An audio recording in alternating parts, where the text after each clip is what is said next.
Infrastructural growth represents a country's economic prosperity, while also adding a nice aesthetic element to its infrastructure. Dubai isn't what it was only a few years ago, but thanks to creative leadership and determination, a desert region has been converted into one of the most exciting tourist destinations and business hubs in history, attracting people and businesses from all over the world. However, the infrastructural development frenzy has led to several undesirable and ineffective outcomes. Did you know that there is a capital city that was built for millions of people but remains practically empty? And that the US wasted $17 billion for a megaproject that was never even used and remains completely useless to this day? Our video will look into the 5 most useless megaprojects in the world. Before we continue, make sure to like this video and subscribe to our channel for more exciting future videos.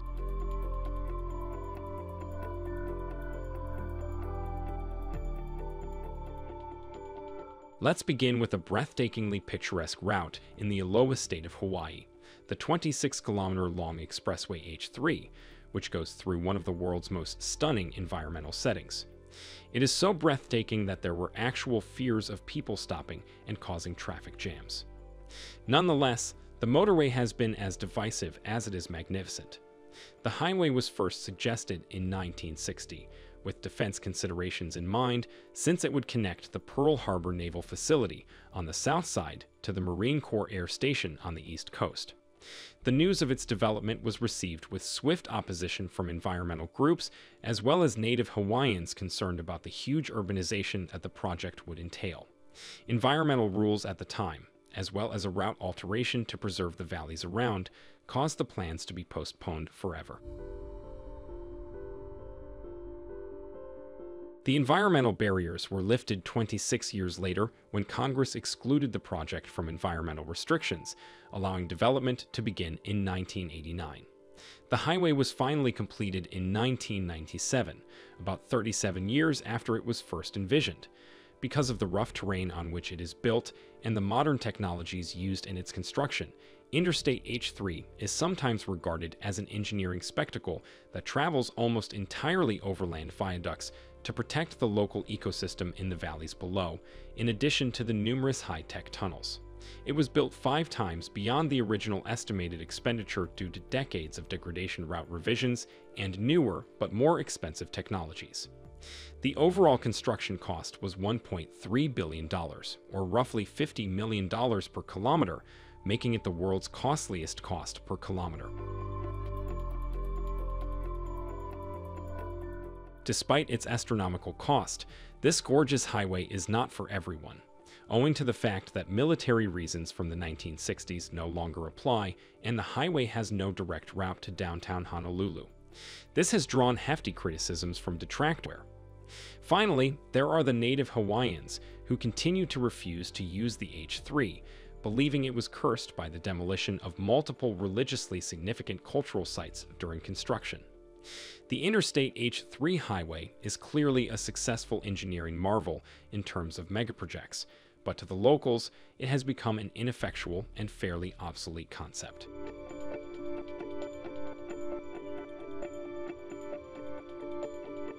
The proposal for the city's central airport was conceived with the goal of capitalizing on Spain's prominence as a European tourist destination.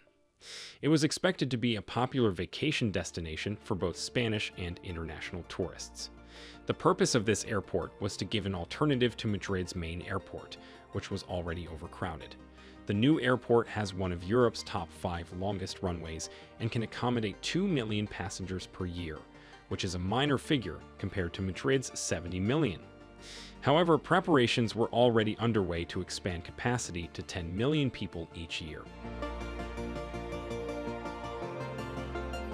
Hence, when it was ultimately operating in 2009, the $1.3 billion costs may have appeared reasonable.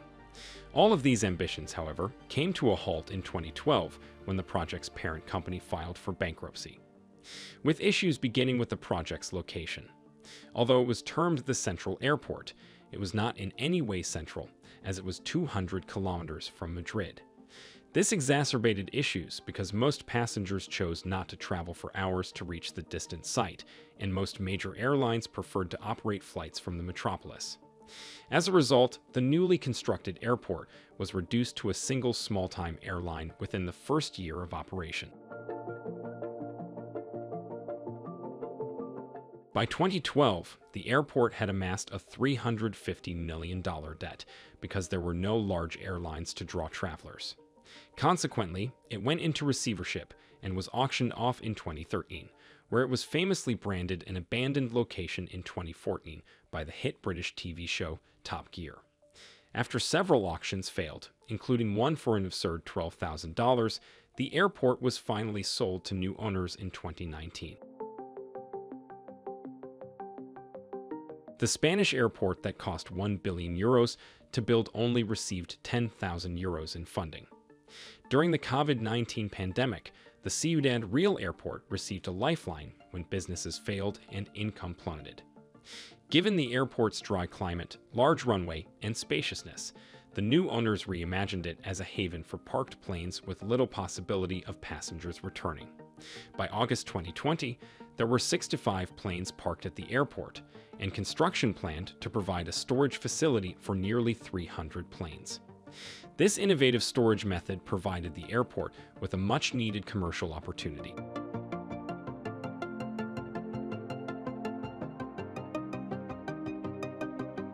Surprisingly, Myanmar's capital ranks third on the list of the world's most unproductive projects. This new capital was built from the ground up when Myanmar's former military authorities began construction in secret in 2002. The relocation of a country's capital is not unprecedented, since numerous countries have done so in the past, including Brazil, Egypt, and Pakistan. Myanmar's leader declared his decision to the public in November 2005, although he did not reveal the name of the future capital. 4 months later, he eventually disclosed the name Naypyidaw, which translates as King's Residence. The explanation for this abrupt change in the capital city was obscure, with some speculating that the military command was fearful of a sea invasion, while others speculated that it was relocated on the advice of astrologers.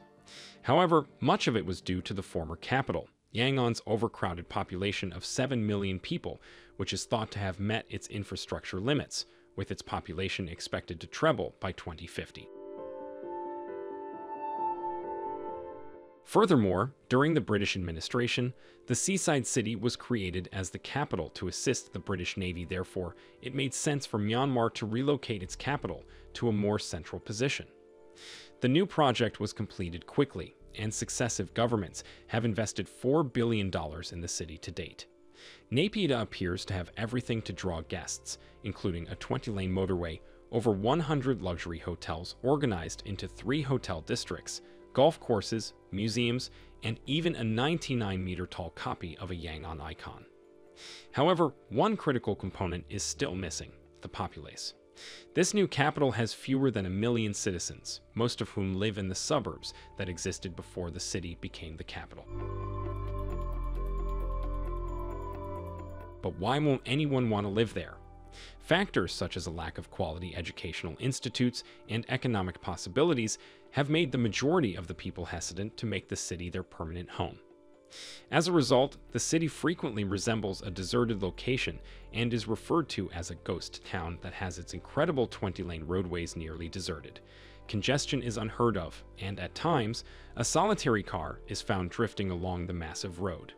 It may have a future, as it is designed as a future metropolis with accommodation for Naypyidaw's rising population, but it is currently one of the world's most pointless megaprojects.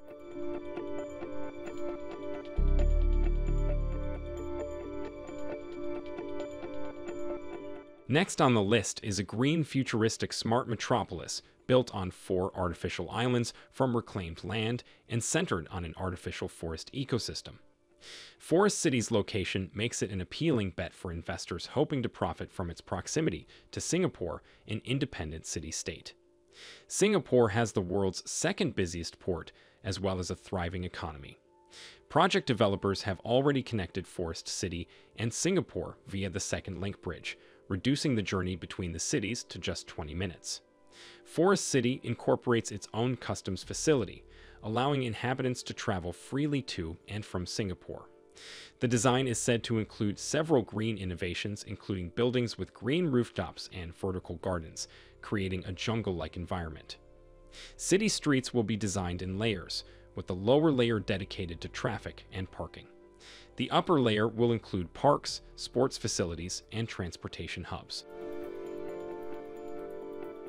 The metropolis will be powered entirely by renewable energy and will cost $100 billion when completed in 2035.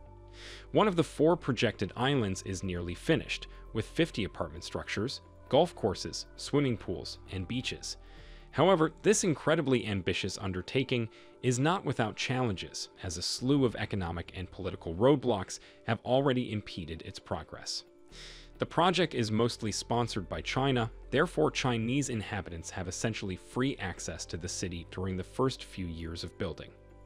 As a result, wealthy Chinese investors who can't afford the skyrocketing rates of flats in their home country flock to Forest City. By 2019, Chinese people accounted for 80% of property owners, where even street signs were in Mandarin, and the few schools that had opened in the area provided Mandarin instruction. Because property prices are established with only the Chinese markets in mind, native Malaysians have found it very difficult to afford these units. This inflow of Chinese investors sparked public outrage, with opponents of the project describing it as a new type of colonialism, causing the returning Prime Minister Mahathir Mohamad, after a change in leadership to prohibit foreigners from purchasing property in the Forest City. Many foreigners began to leave the city, discouraging fresh investors.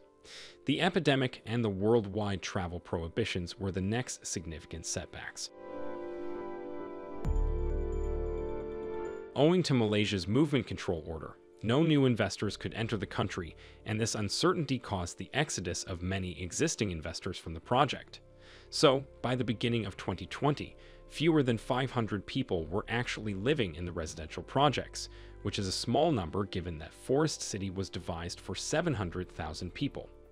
Nobody knows what will happen to this magnificent infrastructure in the future, but for now, it remains one of the failed megaprojects in the world.